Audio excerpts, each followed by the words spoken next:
Aujourd'hui, on va décortiquer un sujet qui est sur toutes les lèvres, le marketing digital. Mais attention, il n'y a pas de jargon complexe ici. Je vais tout vous expliquer à l'aide des exemples simples et d'analogies du quotidien. Vous allez enfin comprendre pourquoi et comment le marketing digital peut transformer votre entreprise ou votre projet. Ici, je suis Konaté Abdoulaye, web entrepreneur passionné par le monde du digital. Ici, je te partage des astuces pratiques, des conseils stratégiques, des démonstrations concrètes sur le marketing digital, les intelligences artificielles et les business en ligne que tu peux faire en étant en Afrique ou n'importe où au monde. Enfin bref, je vous ouvre les portes des opportunités infinies qu'offre le digital pour transformer vos idées en succès. Si ce sujet vous passionne ou si vous cherchez à passer à l'action, abonnez-vous dès maintenant et activez la cloche de notification pour ne rien manquer des prochaines vidéos. Le digital est une mine d'or, il est temps d'en profiter. Dans cette vidéo, vous allez découvrir les bases du marketing digital. J'assure que vous allez comprendre le marketing plus que 90% des gens sur cette planète. C'est littéralement la vidéo d'initiation au marketing digital la plus complète que vous trouverez sur Internet en français. Restez jusqu'à la fin pour bénéficier de ce contenu XXL gratuitement. Avant de vous parler du marketing digital, qu'est-ce que le marketing? Et oui, c'est la base. Pour bien saisir tout ce qui va suivre, alors c'est quoi le marketing concrètement? Le marketing, c'est l'art de comprendre les besoins des gens, d'y répondre avec les bons produits ou services au bon moment, au bon prix et au bon endroit. Oui, je sais, tu as l'habitude d'attendre ce genre de définition, t'inquiète pas. Je t'explique concrètement avec un exemple, tu vas bien comprendre. Imaginez un vendeur de parapluies positionné stratégiquement au bord du goudron. Vous avez sûrement remarqué que ces vendeurs apparaissent souvent lorsqu'il pleut, n'est-ce pas? Ce n'est pas un hasard, mais un exemple pratique et simple du marketing efficace. Analysons cela en détail et en suivant les principes fondamentaux du marketing. Le marketing commence par une compréhension approfondie des besoins humains. Quand il pleut, les personnes qui se trouvent dehors partagent un besoin commun, c'est protéger de la pluie. Ces besoins naissent d'un inconfort immédiat, d'un risque de se mouiller ou d'abîmer leurs affaires. Le vendeur de parapluie a identifié cette problématique universelle. Sous la pluie, tout le monde a besoin de rester à sec, n'est-ce pas? Le vendeur sait que la solution la plus simple et efficace pour répondre à ces besoins est le parapluie. Ce produit est non seulement utile, mais répond précisément à la douleur des clients à cet instant précis. Évitez d'être trempé. En proposant ce produit, il aligne parfaitement son offre avec le besoin du moment. Le timing est essentiel en marketing et le vendeur le comprend intuitivement. Il n'essaie pas de vendre des parapluies tous les jours, à n'importe quelle heure, il est là exactement quand il pleut. Pourquoi? Parce que c'est le moment où le besoin devient urgent. Les gens sous la pluie n'ont pas le temps de chercher un parapluie dans un magasin. Ils veulent une solution immédiate et ce qui les rend plus enclins à acheter sur le champ. Dans une situation d'urgence, le prix devient secondaire. Pour le client, lorsqu'une personne se retrouve sous une pluie battante sans parapluie, elle est prête à payer un peu plus que d'habitude pour résoudre son problème rapidement. Pour le vendeur, ce moment critique lui permet d'ajuster ses prix car il sait qu'il apporte une valeur immédiate au client. Enfin, l'emplacement joue un rôle clé. Le vendeur ne s'installe pas dans un endroit isolé ou difficile d'accès. Il choisit une route goudronnée, un lieu de passage fréquenté où il est sûr de croiser des personnes exposées à la pluie. En se plaçant stratégiquement sur le trajet des clients potentiels, il maximise ses chances de capturer leur attention au moment opportun. Ce que fait ce vendeur de parapluie, c'est du marketing dans sa forme la plus authentique. Il suit les principes fondamentaux, il comprend un besoin, propose une solution adéquate, intervient au bon moment, fixe un prix acceptable et se positionne au bon endroit. Maintenant que vous savez ce que c'est le marketing, parlons à présent du marketing digital. C'est quoi concrètement? C'est simple. Le marketing digital, c'est d'appliquer les actions marketing sur l'Internet. Concrètement, il s'agit d'utiliser les outils numériques comme les réseaux sociaux, les sites web, les moteurs de recherche, les emails et bien plus encore pour attirer, engager et convertir des clients. Comme vous le savez, aujourd'hui, tout a changé. Nous vivons dans un monde hyper connecté où la majorité des interactions, des recherches ou des décisions d'achat se déroulent en ligne. Que ce soit pour découvrir un produit, comparer des prix ou effectuer un achat, Internet est devenu le cœur de la décision du consommateur. Le marketing digital permet donc de répondre à cette nouvelle réalité en créant des connexions significatives avec des clients. C'est pourquoi le marketing digital est indispensable aujourd'hui pour toute entreprise qui souhaite se démarquer et prospérer. Alors, beaucoup de personnes pensent à tort qu'il suffit de publier régulièrement sur les réseaux sociaux pour faire du marketing digital. Mais non, c'est bien plus que ça. Publier sans stratégie, c'est comme tirer une flèche dans le noir. Vous ne savez pas si vous allez toucher votre cible. C'est évident. Pour exploiter le potentiel du marketing digital, vous avez besoin d'une stratégie solide. Et au cœur de cette stratégie, il y a un élément clé, la ligne éditoriale. Mais qu'est-ce que donc la ligne éditoriale? Imaginez-la comme un GPS qui guide toutes vos actions, marketing, communication. Elle vous aide à garder une cohérence, à toucher une audience et surtout à atteindre les objectifs. Une stratégie efficace repose sur 5 étapes fondamentales. Première étape, le diagnostic stratégique. Deuxième étape, les objectifs marketing. Troisième étape, la connaissance du persona. Quatrième étape, la définition du positionnement marketing. Et cinquième étape, la création d'une stratégie de contenu de communication. Étape numéro 1, le diagnostic stratégique, c'est le point de départ. Il permet d'analyser la situation de votre entreprise pour identifier vos points forts, ce que vous faites mieux que les autres, vos points faibles, les aspects à améliorer, les opportunités, les tendances du marché ou les besoins non satisfaits. Les menaces et les défis externes comme la concurrence ou les changements économiques. Pour faire ce diagnostic, on utilise souvent l'outil SWOT. Cet outil est divisé en deux parties. La première partie, c'est l'analyse interne, partie supérieure. C'est ce que vous contrôlez comme vos points forts et vos faiblesses. La partie 2, c'est l'analyse externe, partie inférieure. C'est ce que vous ne contrôlez pas, comme les facteurs politiques, économiques, sociaux, technologiques, écologiques et légaux. Pour ça, on utilise la méthode PESTEL. Étape 2, imaginez que vous partez en voyage sans savoir exactement où vous allez partir. Vous risquez de tourner en rond, de perdre du temps et de l'énergie. C'est exactement ce qui se passe si vous ne fixez pas d'objectifs pour votre stratégie marketing. Les objectifs marketing sont le point focal, les guides qui orientent toutes vos actions. Pour réussir, vos objectifs doivent être clairs, précis et surtout mesurables. C'est là qu'intervient la méthode SMART. La méthode SMART, c'est l'acronyme spécifique. Votre objectif doit être clair et facile à comprendre. Mesurable, vous devez pouvoir qualifier les résultats pour évaluer votre progression. Atteignable, vous fixez un objectif ambitieux mais réaliste. Réaliste, il doit tenir compte des ressources et de vos capacités actuelles. Temporairement défini, c'est un objectif qui doit avoir un délai de réalisation. Prenons un exemple. Supposons que vous voulez augmenter vos ventes en ligne. Un objectif SMART pourrait être augmenter le chiffre d'affaires de 20% d'ici les 3 prochains mois en lançant une campagne publicitaire ciblée sur Facebook et Instagram. Cet objectif est spécifique, il concerne les ventes en ligne. Mesurable, il vise à augmenter le chiffre d'affaires de 20%. Atteignable, en utilisant les bonnes stratégies, c'est réalisable. Réaliste, vous ciblez les plateformes adaptées à votre audience. Temporairement défini, vous avez une échéance de 3 mois. Alors, fixer un objectif SMART, c'est comme dessiner une carte pour votre voyage. Sans cette carte, vous risquez de vous perdre ou de gaspiller vos ressources sans obtenir de résultats concrets. Étape 3, connaître son persona. C'est très important dans le marketing digital. Imaginez que vous devez acheter un cadeau pour quelqu'un, mais que vous ne savez rien de cette personne, ni ses goûts, ni ses besoins, ni même son âge. Difficile, n'est-ce pas?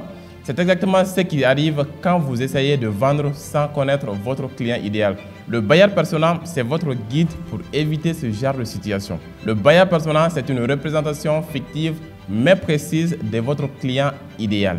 Il vous aide à comprendre ses besoins, ses comportements, ses attentes et même ses frustrations. C'est grâce à lui que vous pouvez créer une stratégie parfaitement alignée sur votre audience. Connaître votre buyer persona, c'est comme connaître une personne avant de lui offrir un cadeau. Si vous savez qu'elle aime la lecture, vous lui offrirez un bon livre, pas une paire de baskets. En marketing, c'est pareil. En comprenant votre persona, vous adaptez votre offre et votre message pour capter l'attention et répondre à ses besoins. Étape 4, définir le positionnement marketing. Prenons encore un exemple. Imaginez le premier jour dans une salle de classe au lycée. Vous ne connaissez personne, aucune. Mais vous commencez déjà à vous faire des idées, des suppositions sur vos camarades simplement en regardant où ils se placent ou leur comportement justement en classe. Ça vous est déjà arrivé, n'est-ce pas? Ça arrive à tout le monde, soyez honnêtes. Prenons 3 élèves. Celui qui s'assoit tout devant, qu'est-ce que vous pensez de lui directement? La plupart du temps, vous le percevez justement comme un intello, quelqu'un qui est sérieux et studieux. Donc, celui qui s'installe au milieu, donc, c'est probablement un élève discret, peut-être timide, qui veut se fondre dans la masse. Quelqu'un qui a un peu honte. Et celui qui choisit le fond de la classe, ça vous fait penser à quoi? C'est l'élève le plus turbulent. La plupart du temps, c'est celui qui attire l'attention, qui dérange pratiquement tout le monde, n'est-ce pas? Tout le monde a déjà vécu en fait ce genre de situation. Donc, directement, vous pensez quelque chose sur la personne, vous percevez, justement, vous construisez une image sur cette personne sans même connaître la personne en profondeur. Donc, c'est ça le positionnement marketing. Ces perceptions sont automatiques et elles influencent la manière dont vous voyez ces personnes. Même si vous ne les connaissez pas encore, c'est exactement ce qu'on appelle le positionnement marketing. Le positionnement marketing, c'est la manière dont vous voulez que vos produits ou vos services soient perçus par votre audience. C'est de donner, c'est l'identité que vous lui donnez, la place qu'il occupe dans l'esprit de vos clients. Un bon positionnement vous permet de vous démarquer et de parler directement aux besoins et aux attentes de votre cible. Il ne s'agit pas juste de ce que vous offrez, mais de la perception que vous créez autour de votre offre. Proposer un prix élevé ne signifie pas automatiquement que votre produit est la meilleure qualité. Et proposer un prix bas également ne veut pas dire exactement que votre produit est de mauvaise qualité. Tout est une question d'adaptation à votre cible. Certains choisissent un techno pour sa résistance et la durée impressionnante de sa batterie, même s'ils ont les moyens de s'offrir un iPhone, parce que leurs priorités sont la durabilité et l'efficacité, pas le prestige ou les fonctionnalités avancées. Il y a d'autres également qui préfèrent également un iPhone pour sa simplicité d'utilisation, son appareil photo innovant ou simplement parce qu'il reflète un certain style de vie. Dans les deux cas, chaque client achète pour une raison spécifique qui correspond à ses attentes et à ses besoins. C'est exactement ce que le positionnement marketing doit capter.